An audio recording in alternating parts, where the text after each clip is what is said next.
Have you ever looked at someone you love, someone who raised you, taught you, maybe even carried you when you couldn't walk, and suddenly realized they're not quite the same?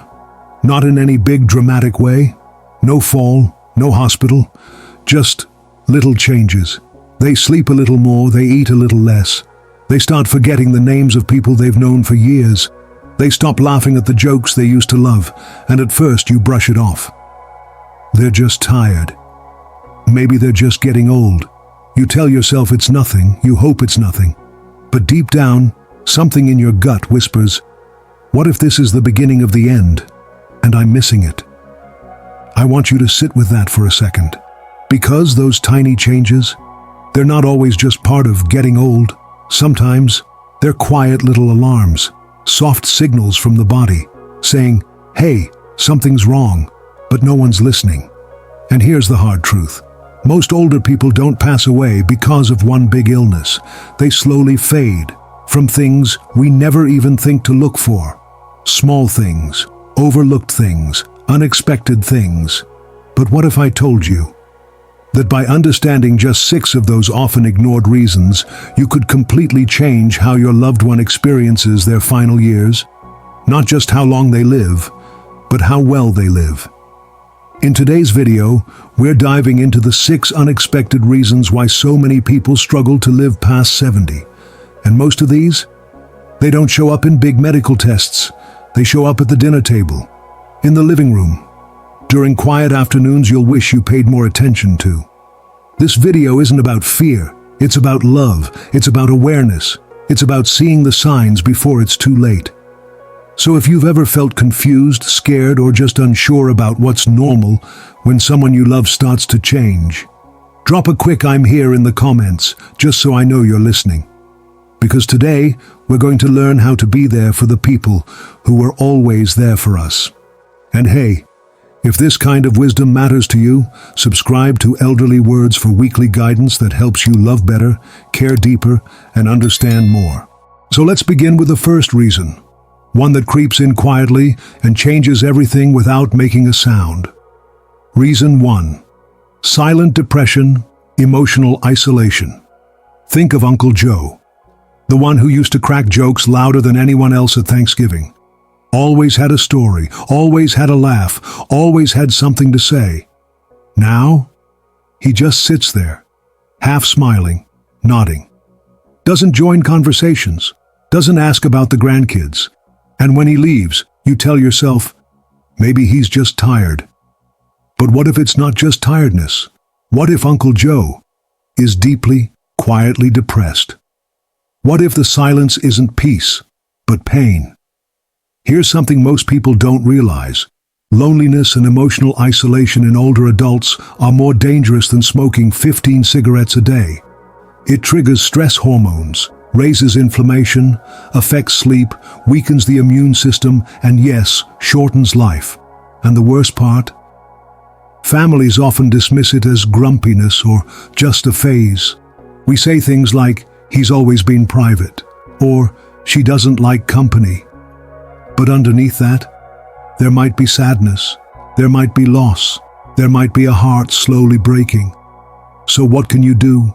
It doesn't take a therapist to make a difference. Start with a weekly emotional check-in, just 10 minutes of your time. Ask them how they really feel. Remind them they're not forgotten. Because being seen can literally save a life.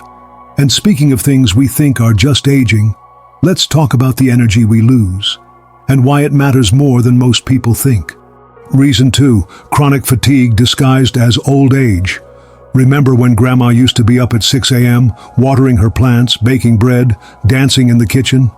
Now, she naps before lunch, then again after lunch, then again after dinner. Everyone says, oh, she's just getting old. But fatigue like that, it's not just aging. It's your body trying to tell you something. Fatigue can come from low iron, low B12, thyroid problems, heart issues, even infections quietly draining the body's energy. And yet, how often do we just shrug it off? We think, she's earned her rest. But what if she's not resting? What if she's fighting? So here's the tip. Don't wait. Don't guess. Ask the doctor to check the basics. blood levels, thyroid, heart function. A simple test might reveal a fixable issue. Because fatigue doesn't have to be a slow goodbye, it can be a call for help. Now, what if the real danger isn't what you see, but what's hiding in plain sight? Reason 3. Cognitive decline, hidden by routine. Your mom still makes her coffee every morning, still folds the laundry perfectly, still remembers the family birthday list better than you do. But last week, she left the stove on.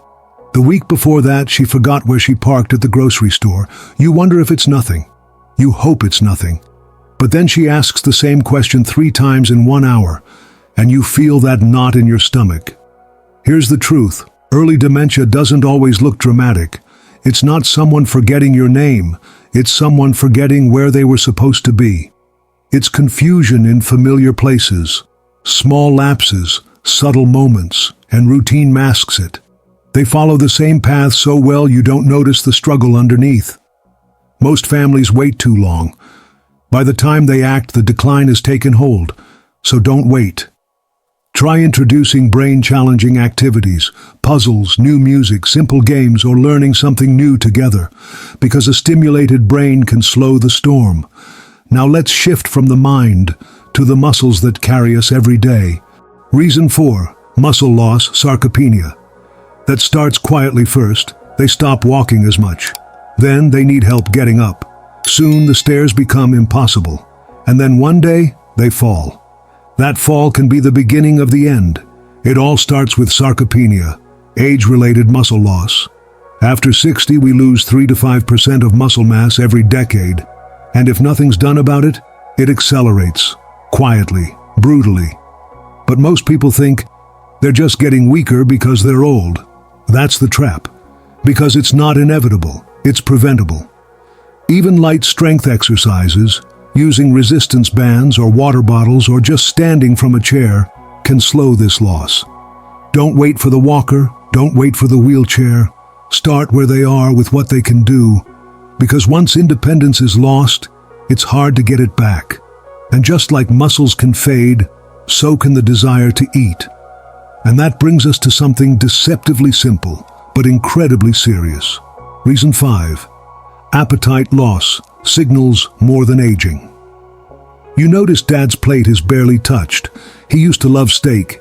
Now he picks at soup. You offer his favorite dessert. He says he's not hungry. And you wonder, is he just being picky? Here's the truth.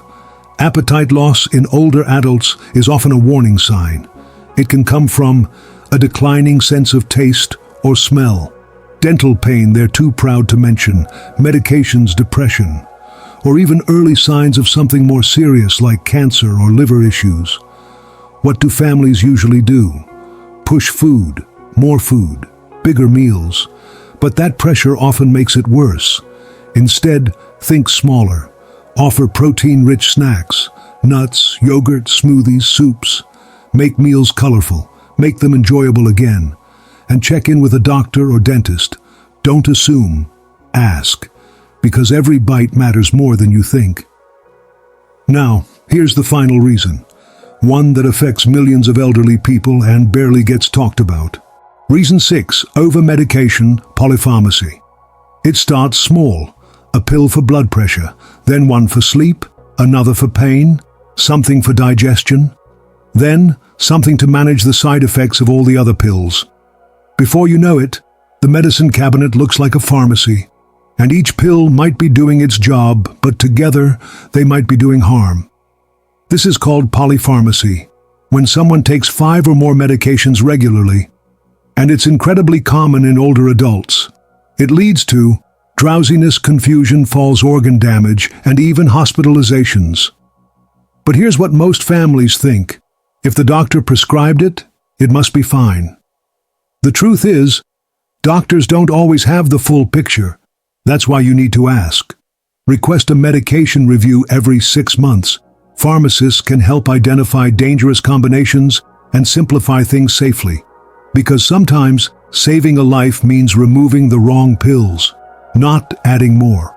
And when you put all of these reasons together, silent depression, hidden fatigue, unnoticed memory loss, muscle decline, fading appetite, and over-medication, it paints a picture of decline that's easy to miss until it's too late.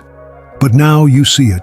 And up next, we'll talk about what that means, not just for them, but for you. Let's shift from fear to strength, love, and readiness. Are you ready to go there with me? It's hard. Watching someone you love start to fade, the same hands that once buttoned your coat, now trembling just to lift a cup. The voice that once called your name with strength and certainty, now pausing mid-sentence, struggling to find the right words. The parent who carried you through your storms now seems lost in their own. And it doesn't feel fair, does it? Because no one prepares you for this part, the quiet decline, the ache of seeing strength become fragility, the guilt of missing signs, of wishing you had noticed sooner. You think back to moments where they hinted, just a little tired, just a little quieter, and now you wonder, was that the beginning? But listen, this isn't about regret. This is about what you know now. Because now you're not helpless. Now you understand what to look for. You can spot the silent cries behind the smiles. You can hear what's really being said when they say, "I'm fine." You can speak up, ask better questions, be present in ways that truly matter. And that's not small. That's power. That's love in its most active form. So here's something you can do tonight. Sit beside them, look into their eyes, not past them, and ask gently but sincerely, how are you really feeling? Not, did you take your meds? Not, are you hungry? Just, how are you really? Because behind that question, you're offering a lifeline. You're saying, I see you, I care. You're not going through this alone. And maybe they won't open up right away. Maybe they'll just smile and change the subject, but ask again next week, and the week after that. Because that question could be the one thing that starts to turn things around. Here's the truth. Aging doesn't have to mean suffering. It doesn't have to be a slow, lonely drift toward the end. Not if we stay alert. Not if we choose love over assumption. Not if we replace fear with action. We can help them age with dignity, with grace, with laughter still echoing in the room, with soft music playing, meals shared, stories told, until the very last chapter feels like a celebration, not a countdown. You have that power to honor their journey, to walk with them in the storm, and still make it feel like home. And they may never say it out loud, but trust me, they'll feel it. Every small effort, every moment of presence, every word of kindness. Because in the end, it's not about fixing everything, it's about showing up, fully, lovingly, and without delay. And if you've made it this far, you're already doing more than most. Now, let's talk about how to carry this forward together. So let's take a moment to look back at what we've uncovered together today. 6 quiet but powerful reasons why so many of our elders struggle to make it past 70, and why so often we don't even see it coming. First, emotional isolation, that silent kind of loneliness that eats away at the will to live, not just the spirit. Then, chronic fatigue, so often mistaken for normal aging when it could be a warning light flashing from within. Next, cognitive decline, carefully hidden beneath daily routines and familiar tasks, until one day it can't be hidden anymore. We also talked about muscle loss, that slow fade of strength that begins so quietly, yet can steal their independence before we realize it. And then, appetite loss. Not just pickiness or changing tastes, but sometimes the body's quiet cry for help. And finally, over-medication. A pill for this, a tablet for that, until the mix becomes more harmful than healing. These aren't just symptoms, they're stories trying to be heard. They're signs that our loved ones are fighting battles they may not have the words to describe. So let me ask you something personal. Have you seen any of these signs in someone you care about? A parent, a grandparent, maybe even a neighbor or a longtime friend? If you have, share your story in the comments below. Your experience, your voice, might be exactly what someone else needs to read tonight. You never know who's watching this video at 2 a.m. desperate for guidance, comfort, or just the feeling that they're not alone. This is a community, a space for truth, for care, for wisdom. And if this video has helped open your eyes or your heart, even just a little, I'd love to have you with us. Here at Elderly Words, we're not about cold facts or complicated jargon. We're about real life, real people, real ways to love better, care smarter, and show up fully for the ones who showed up for us. So if that speaks to you, go ahead and tap subscribe.